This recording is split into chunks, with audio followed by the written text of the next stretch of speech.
bertemu dengan Rasulullah. Bahkan saya selalu pakai baju putih karena Rasulullah kalau bertemu sama saya pakai baju putih.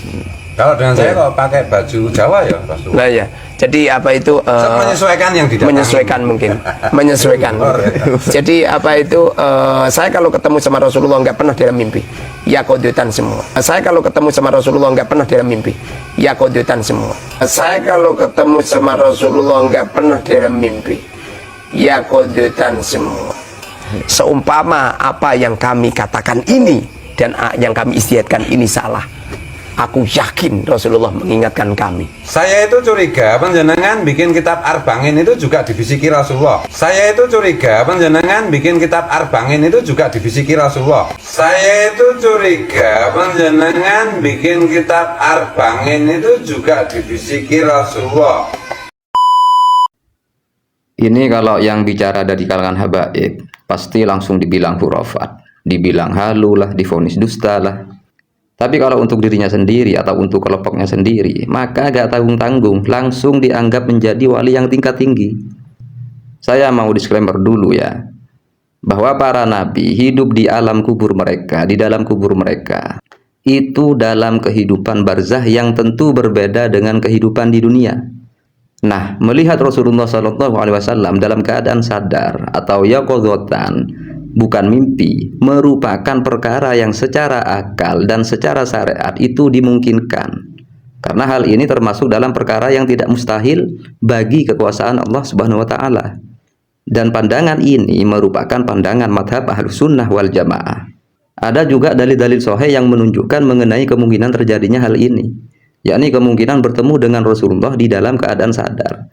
Seperti hadis dari Imam Abu Hurairah yang menyebutkan bahwa Nabi Muhammad SAW bersabda, yang artinya, siapa yang melihatku dalam mimpi, maka dia akan melihatku dalam keadaan sadar, karena setan itu tidak akan dapat menyerupaiku. Kemudian Imam Muslim menambahkan yang artinya, seolah-olah dia melihatku dalam keadaan sadar, seolah-olah dia melihatku di dalam keadaan sadar. Namun, penting di sini dipahami bahwa yang dilihat sebenarnya dalam keadaan sadar itu adalah berupa nur atau cahaya Nabi Muhammad SAW yang tergambarkan dalam wujud jasad beliau, sehingga orang yang melihatnya mengira bahwa itu adalah jasad Rasulullah. Jadi yang terlihat itu bukan bentuk jasad Rasulullah, melainkan cahaya Rasulullah yang tergambarkan dalam wujud jasad beliau. Hal ini terjadi karena adanya kekuatan spiritual, bukan jasad fisik. Makanya jika hal tersebut benar-benar terjadi secara jasad fisik, tentu orang yang bertemu dengan Rasulullah dalam keadaan sadar itu akan dianggap sebagai sahabat Rasulullah. Dan ini menyebabkan status sahabat akan terbuka hingga hari kiamat, yang mana ini tidak mungkin terjadi. Jadi melihat Rasulullah dalam bentuk fisik itu sudah tidak mungkin terjadi di dunia ini. Yang mungkin terjadi adalah melihat nur Rasulullah yang tergambar dalam wujud jasad beliau. Kemudian soal melihat Rasulullah SAW secara sadar, yakni dalam keadaan sadar, menurut Imam Suyuti bahwa makom melihat Rasulullah secara sadar atau yaqozotan itu merupakan makom yang sangat tinggi. Tidak semua wali bisa melihat Rasulullah dalam keadaan sadar. Artinya sangat sedikit wali yang bisa mencapainya, yakni sangat sedikit dari para wali Allah yang bisa melihat Rasulullah dalam keadaan sadar. Kenapa? Karena untuk mendapatkan anugerah yang mulia tersebut, yakni melihat Rasulullah dalam keadaan sadar, harus menembus ribuan hijab atau harus menembus ribuan tabir penghalang. Nah, wali saja tidak semuanya bisa melihat Rasulullah dalam keadaan sadar. Ini malah ada orang-orang yang gak jelas mengobrol omongan seenak udelnya, mengatakan bahwa Rasulullah kalau bertemu dengannya itu pakai pakaian putih. Yang satunya menimpali kalau menemuinya Rasulullah pakai pakaian batik. Memangnya mereka pikir Rasulullah itu tetangganya apa? Kemudian sebagaimana keterangan di dalam kitab Syarhul Hikam Al-Buti bahwa orang yang mengaku melihat Rasulullah yaqozotan, bukan mimpi, artinya dalam keadaan sadar, di zaman kita ini, zaman orang-orang ini, di zaman sekarang lah ya, itu selayaknya dihukum atau ditakzir karena dia adalah pendusta. Kenapa? Sebab andai dia benar-benar melihat Rasulullah dalam keadaan sadar, tentu dia akan menjadi orang yang soleh, yang paling soleh. Yang mana kesolehan yang istimewa ini sudah barang tentu membuatnya diam atau menutup mulutnya dari menceritakan kepada siapapun mengenai apa yang telah dialaminya. Juga mestinya menambah rasa takut dan tawadhu kepada Allah Subhanahu wa taala. Jadi kesimpulannya, bisa saja seseorang melihat Rasulullah dalam keadaan dirinya sadar, tapi yang terlihat bukanlah wujud jasad fisik Rasulullah, melainkan adalah cahaya Rasulullah yang tergambar dalam wujud fisik beliau. Cuma yang perlu dicatat di sini adalah tidak sembarangan orang yang bisa melihat Rasulullah dalam keadaan sadar. Bukan mimpi. Para wali Allah saja tidak semuanya bisa melihat Rasulullah dalam keadaan sadar. Apalagi orang-orang yang tidak jelas seperti di video tadi. Dan orang-orang sekarangan yang mengaku melihat Rasulullah dalam keadaan sadar itu layak dihukum ya, layak ditakzir. Karena dia adalah pendusta. Ini hukum dunia ya. Apalagi kalau sengaja berdusta dengan membawa-bawa nama Rasulullah. Yang mana jika dengan sengaja berdusta atas nama Rasulullah, maka konsekuensinya sangat berat. Sebagaimana dalam hadis riwayat Imam Bukhari, wa man kadzaba alayya muta'ammidan falyatabawwa maq'adahu minan nar. Barang siapa berdusta atas namaku dengan sengaja, kata Rasulullah ya, maka bersiaplah mendapatkan tempat duduknya dari api neraka. Sebagai closing konten ini, vonis-vonis khurafat, halu dan dusta oleh kelompok pengingkar nasab yang dialamatkan terhadap kalangan habaib justru terjadi pada diri mereka sendiri.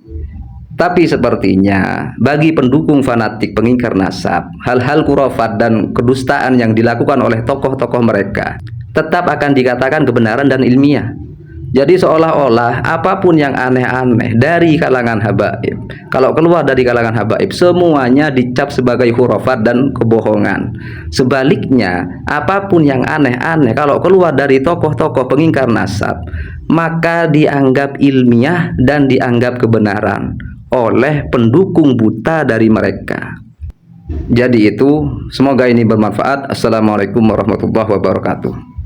Saya itu setelah ngisi pengajian di Jawa Barat pulang, setiap jam 2 kan saya nganter istri belanja ke pasar. Saya itu nganter istri ke pasar, di waktu itu saya masih duduk, belum sempat tidur. Karena mohon maaf ya, ini yang asli ilmu sir, tapi ini harus saya sampaikan. Saya ini sering mimpi dalam keadaan terjaga. Jadi saya jagongan seperti ini itu sering mimpi. Jalan, nyetir itu sering mimpi. Di waktu itu saya mimpi. Saya mengatakan mimpi karena saya masuk di dunia lain. Di waktu itu Romo Yai saya datang. Kemudian Romo Yai dawuh begini, Ror, coba kamu membuat diskusi yang besar dengan para habaib membahas tentang silsilah Ba'alwi. Setelah itu saya tanya, saya kira itu adalah membuat pengajian akbar, karena saya itu sering membuat tantangan, buat pengajian akbar tidak harus persiapan, walaupun harus menghabiskan sekian ratus juta, itu sudah biasa. Saya tanya sama Romo Yai, Yai, apakah membuat pengajian akbar? Romo Yai dawuh pakai bahasa Jawa ya, cuman ini saya terjemah bahasa Indonesia. Enggak, kamu membuat diskusi sama Habib dengan apa itu membahas silsilah Ba'alwi. Setelah itu saya nggih Yai sendika dawuh. Setelah itu Romo Yai memberi saya dompet, saya terima. Maklum lah, saya ini orang awam, pikirannya uang Gus. Saya kira uang, tak pegang isinya telur. Setelah itu Romo Yai hilang. Di waktu itu toh saya duduk, masih ada dompetnya dan masih ada telurnya.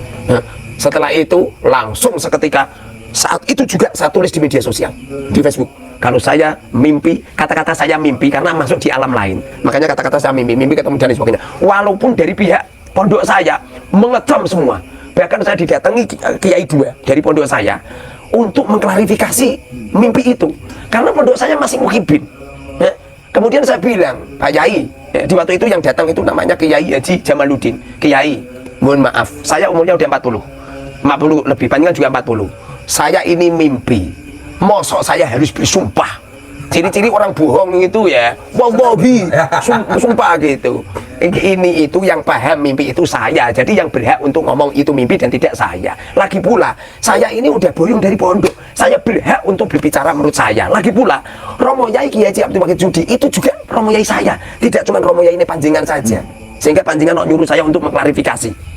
Itu sebuah apa itu tuntutan yang keliru gitu. Sampai detik ini pondok saya alumni banyak yang mengecam, tapi saya tidak pernah takut sama sekali, karena kalau saya takut ya berarti saat ini harus kotangan saya ini perempuan, berarti harus pakai celana dalam, pakai cawet deh. Itu. Jadi apa itu saya nggak pernah takut sama sekali, walaupun di framing banyak, bahkan saat ini Gus, saya dikatakan alumni kalau saya ini telah keluar dari alumni almarhum Bandung Sari, alumni apa Fadil Pakit. Saya nggak pernah takut. Saya nggak pernah takut. Bahkan kalau video saya ini jadi viral gara-gara saya menyebut namanya Romo Yai, saya tidak pernah takut. Sebab dulu saya pengen belajar ke Tarim yang melarang kami ke Tarim Romo Yai.